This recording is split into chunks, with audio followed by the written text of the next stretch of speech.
बहू को ससुर जी से काम कराते शर्म नहीं आई। पापा, जरा ये मटर छील दीजिए, माँ नहीं है तो मुझे समय ही नहीं मिल रहा। कहते हुए विश्वास की बहू जूही ने एक तसले में मटर की फलियाँ लाकर विश्वास जी के सामने छीलने के लिए रख दी। हाँ हाँ बेटा, क्यों नहीं, बस एक तसला और दे दो जिसमें मटर के छिलके रख दूंगा, बाद में बाहर जानवरों को खिला दूंगा। कमल जी आश्चर्य से मुंह बनाते हुए विश्वास जी और उनकी बहू को देखे जा रहे थे। ये कैसे ससुर बहू है। न बहू को अपने ससुर जी से कहते हुए संकोच लगा और ना ही ससुर जी ने बहू की बात का बुरा माना कि बहू अपने ससुर से काम में मदद मांग रही है। उनसे रहा ही नहीं गया तो बहू के जाने के बाद अपने दोस्त विश्वास जी से बोल ही दिए। कैसी बहू है जिसे शर्म नहीं आई अपने वृद्ध ससुर जी से मटर छीलने के लिए कहते हुए। इस उम्र में तू घर के काम काज कर रहा है। वाह भाई, मुझे तो देखकर ही अच्छा नहीं लग रहा। तू तो बहू बेटे के साथ बिल्कुल बेचारा बनकर रह गया है। पता चल गया तेरे बच्चे तेरी कितनी कद्र करते हैं। मुझे तो आश्चर्य हो रहा है कि तूने अपना दुख दर्द आज तक मुझसे कभी नहीं बांटा। कमल जी ने बड़ी ही सहानुभूति के साथ विश्वास जी से कहा। दरअसल कमल जी अपने दोस्त विश्वास जी के साथ उनके गार्डन में बैठे बातचीत कर रहे थे। वो लोग रोज़ पार्क में मिलते थे। आज विश्वास जी पार्क में टहलने नहीं गए तो कमल जी उनसे मिलने चले आए। जब दुख दर्द होगा तब तो बताऊंगा तेरे साथ। तू गलत समझ रहा है मुझे।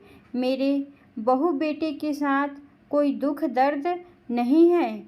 आजकल तुम्हारी भाभी जी अपने मायके गई हुई है और चलते समय मुझे समझा कर गई थी कि घर के कामों में बहू की मदद कर देना। वो बेचारी अकेले छोटे बच्चों के साथ परेशान हो जाएगी। विश्वास जी हंसते हुए बोले, क्या मतलब, तुझे घर के काम करते हुए कोई तकलीफ़ ही नहीं होती और वो भी बहू की मदद। भाभी जी के साथ तो कभी काम करते नहीं देखा। घर के काम करना और घर की औरतों की सहायता करना तू कब सीख गया। सीखने की कोई अंत नहीं होता मेरे दोस्त। जब जागो तभी सवेरा। बहू को तो मुझसे काम कहते हुए बहुत संकोच होता था, लेकिन अब मैं जब घर पर होता हूँ तो खुद ही उससे पूछ लेता हूँ।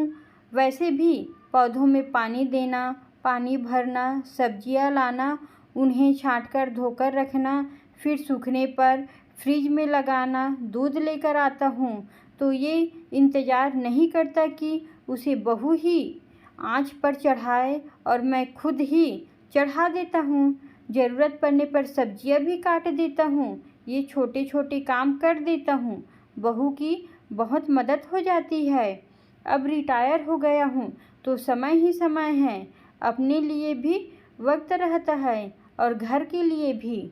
खाली बैठकर ऊब जाऊँगा और शरीर भी बेकार हो जाएगा। इसलिए जब तक शरीर चले चलाना चाहिए, हम भी खुश, परिवार वाले भी खुश। विश्वास जी की बातें सुनकर कमल जी सोचने पर मजबूर हो गए और बोले, यार, घर का काम करना तो औरतों की जिम्मेदारी होती है। बचपन से यही सुनते आए हैं। अब मुझसे तो ये सब नहीं होता। तुम्हारी भाभी के गुजरने के बाद तकलीफ़ें तो बहुत होती है। बहू भी हर समय चिड़चिड़ाती रहती है, लेकिन क्या करूं, अब चाहूं भी तो मुझसे घर का कोई काम होता ही नहीं। तो अब सीख ले। सीखने का कोई अंत नहीं होता। जब चाहो तब सीख लो। कोशिश करो, धीरे धीरे आदत में आ जाएगा। एक पते की बात बताता हूँ, घर के कामों में बहू की मदद कर दिया करो। वो खुश रहेगी तो तुम्हें भी खुश रखेगी। घर जाते समय कमल जी ने रास्ते से कुछ सब्जियां खरीदी और घर आकर अपने आप ही सब छाँटकर बीनकर धोकर रख दिए। बहू को देखा तो बच्चे को लेकर आराम कर रही थी तो कुछ नहीं बोले और अपने आप ही किचन में जाकर चाय बनाने लगे। खटर पटर की आवाज़ सुनकर बहू भागती हुई आई और उन्हें देखकर चिढ़ते हुए बोली, बाबूजी, आपको भी घड़ी भर चैन नहीं है? क्या कर रहे हैं? कुछ आता जाता है नहीं, बिगाड़ा और रख देते हैं।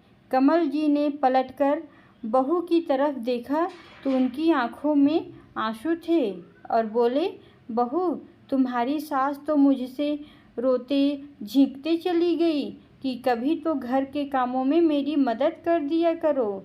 मैं हूँ तब तक तुम्हारे ये नाज नखरे उठा रही हूँ। मेरे जाने के बाद बहू बेटे के साथ तुम्हारी नहीं निपटेगी और तुम्हें ही सबसे ज़्यादा तकलीफ़ होगी। इसलिए अपना शरीर चलाया करो। लेकिन मेरे कानों पर जूं नहीं रेंगती। आज अपने दोस्त विश्वास जी को देखकर समझ आया कि घर के कामों में माँ, बहन, बीवी, बहू सबकी मदद करनी चाहिए। मुझे तो कुछ आता भी नहीं, तुम सिखाओगी मुझे। और तुम्हें किसी भी काम में मदद चाहिए तो तुम बताओ, बेझिझक बोलना। तुम्हारी सास नहीं रही तो क्या हुआ, ससुर तो अभी जिंदा है। कमल जी की बातें सुनकर बहू भी भावुक हो गई।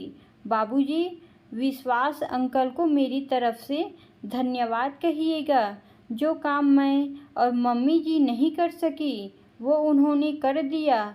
आपने सही कहा, सीखने का कोई अंत नहीं होता।